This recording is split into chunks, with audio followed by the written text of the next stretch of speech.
User persona is, as Alan Cooper's defined it, a precise descriptive model of the user, what he wishes to accomplish and why. And the two key words there for me are model and why, right? So model, it just means it's an approximate description of the user. It's not exact, but it's close.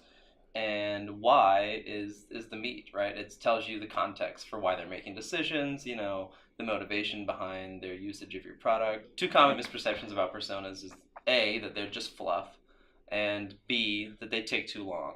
Or if you don't take long enough, they'll be inadequate.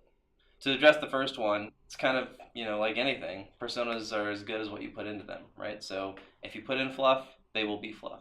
But you don't have to put in fluff. And it's actually not too difficult to create useful personas that don't take you months and months to build. A bad persona is full of irrelevant details, such as what is the user's favorite color or what is their favorite meal, right?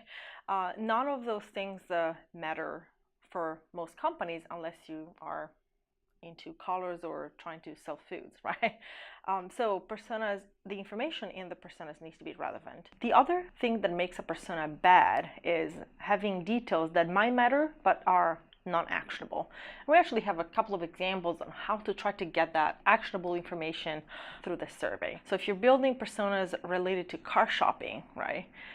Knowing how they like to drive or what's your experience about driving a car doesn't matter as much as their experience in buying a car, right?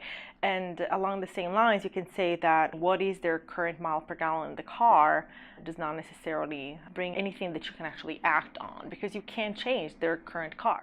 Some personas are merely reflections of stereotypes, especially when you're building personas quickly.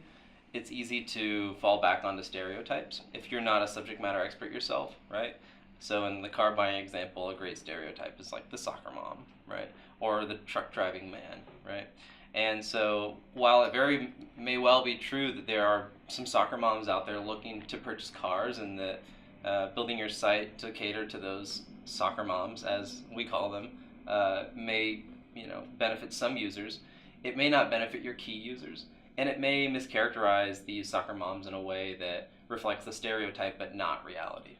A lot of people think that building good user personas will take a lot of time, but we're going to show you that that's not true.